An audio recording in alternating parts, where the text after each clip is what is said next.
Chainsaw Man is a show that has a fair share of, shall we say, troubled people in it that we see do questionable things. But the difference between a Chainsaw Man character doing something questionable and seeing those same traits in, say, a run-of-the-mill shonen protagonist, is that these characters are the best examples we get from popular anime of regular people with regular vices. By no means is it slice-of-life anime levels of relatability, because this is Chainsaw Man we're talking about, but the characters are handled in a way that makes you feel like it when you look at their individual personalities. Denji's a 16-year-old boy that's never known what a healthy relationship with another person looks like, romantically or platonically. Aki picked up smoking even though he's insanely self-aware of how terrible of a decision that is for him. Kishibe is so detached from reality that the only things on his brain at any given time are his vices, women, booze, and his job, devil hunting. And even though he's a tremendous devil hunter, it's clear he views it as a means of distracting himself from life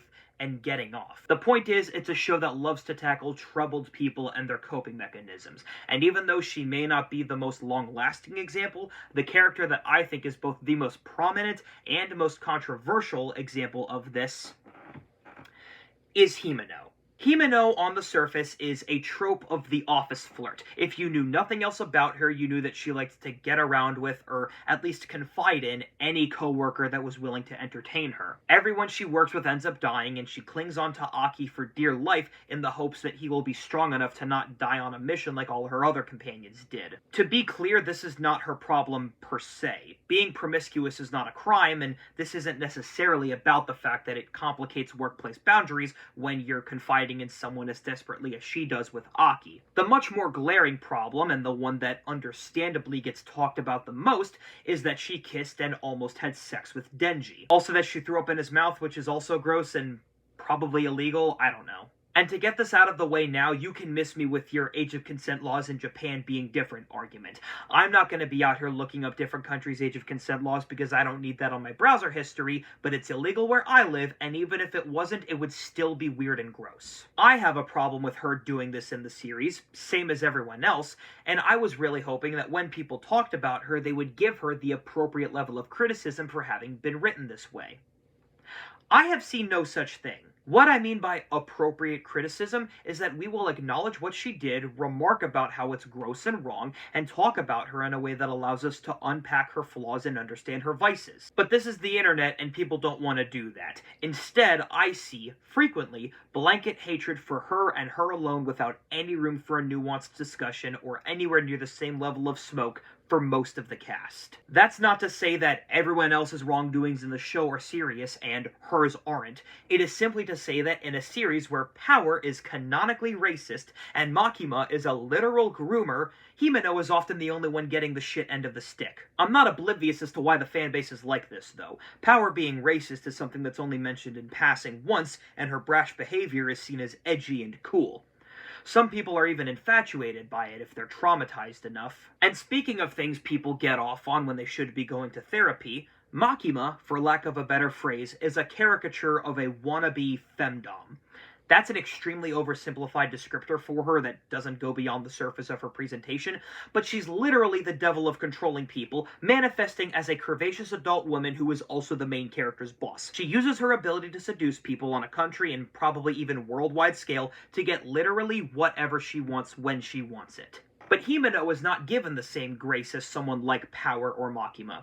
At least not as much. The quick explanation to this is that her actions are front and center to the audience, and they make no bones about exposing that side of her. Whereas it's a little more subtle with Power or Makima.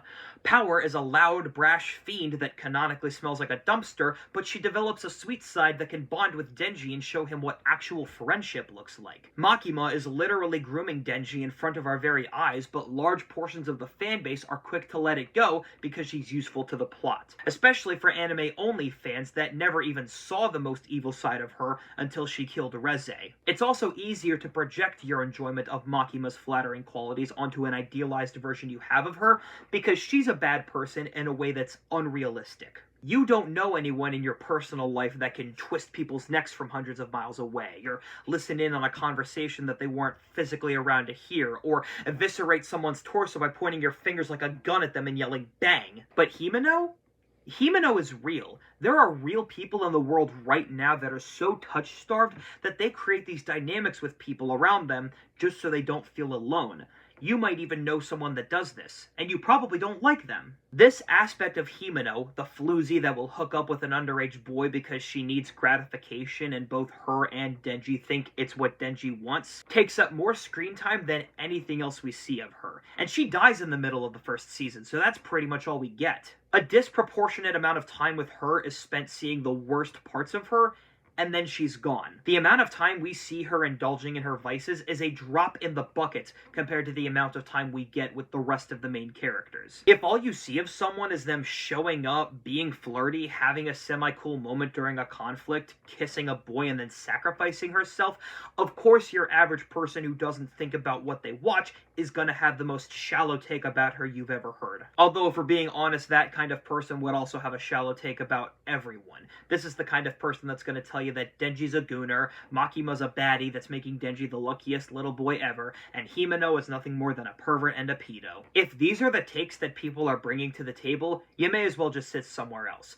because that way of looking at anyone, especially Himeno, is doing a disservice to the writing. It makes people think you can't learn anything from arguably one of the most realistic characters in the whole series. Himeno serves as a cautionary tale in how indulging in your vices can be a pipeline that leads to feeling the worst possible feelings and doing something that even you can't believe you would ever do. Himeno wasn't gonna make out with Denji in the restaurant because she was dying to hook up with a 16-year-old. She did it because she felt in her terribly influenced mind that it was her obligation to keep her promise and reward him for killing the Eternity Devil. It could have been Aki, Kobeni, Arai, or even Power instead of Denji, for all it matters, and she still would have done it. Her first choice probably would have been Aki with how desperate she is to make him her situationship, but I digress. Himeno at her core is someone that has been chewed up and spit out so much by this world that confiding in her coworkers is her only coping mechanism that works. She doesn't necessarily want to have loose boundaries with Aki. She wants someone to give her attention and validation by smoking with her and talking about life. She didn't want to bring a 16-year-old Denji back to her place and take his virginity. She just didn't want to be alone and ungratified. And if you're rightfully, and with the appropriate amount of energy, concerned with her being held accountable for this,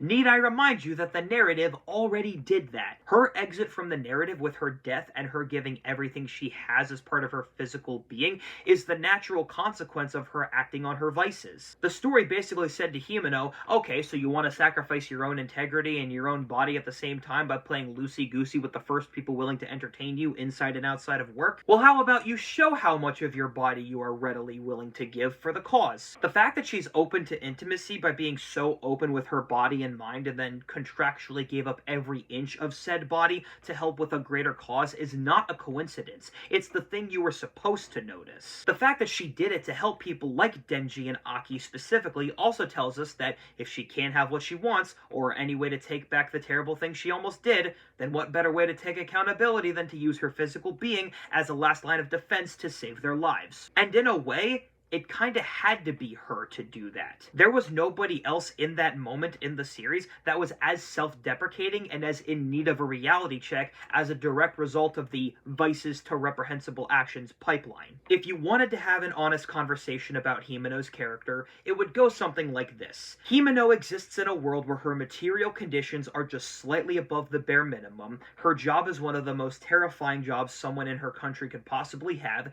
She feels broken as a result of everyone she tries to elevate dying before they have a chance to experience life, and this is what leads her to her self-destructive habits. Her fear of being alone is what causes her to cling on to anyone that will give her the slightest bit of attention. It brings her to a point where all she wants is validity from someone who's in the same stuck position that she is. She wants to feel validated so badly that she makes one of her coworkers indulge in her vices with her. And this path, unfortunately, caused her to almost make one of the worst mistakes she's probably ever made in her life up to that point, at the expense of a minor. The crime that she was responsible for is a direct result of those same material conditions that real people struggle with every single day. Not everybody copes with this by kissing the new coworker at the work function, but that action is the end point of a pipeline that she went down. It's the same pipeline that people in the real world under these same material conditions have to reckon with every day so that they don't do the same thing. If you ever hear me or anyone else who analyzes Chainsaw Man refer to Himeno as a cautionary tale,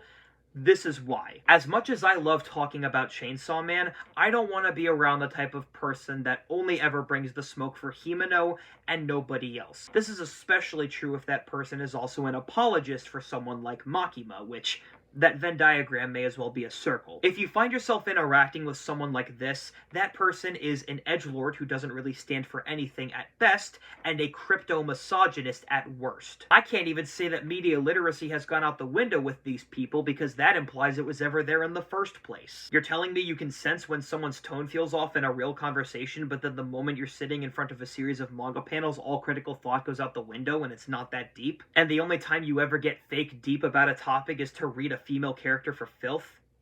Okay, bro. The ironic part about all of this is that while the worst of the men in the fandom are out here hating on one fictional woman in particular, the women in the fandom are much more likely to have the better takes about this series. My main inspirations for making this video were those women having a much better grasp on the themes of the series than I could even dream of. Serena N2D is someone who makes content on all things Chainsaw Man, Berserk, Jujutsu Kaisen, as well as other series. Any one of her videos will more than likely make you realize that the thing in that anime that you thought wasn't a big deal is actually the most important thing that you didn't think of. Wei Amiya is a cosplayer and a streamer who has an entire short-form video dedicated to why Himeno is her favorite character, in spite of her reputation with the fandom. Himeno's definitely not my favorite character, but even if she was, I definitely wouldn't have the stones to proudly announce her as my favorite while cosplaying her. It's actually commendable. If you're a Chainsaw Man fan, just know that you don't need to be identified by the worst people in the fandom, and that you're allowed to like or dislike literally anyone in the show that you want,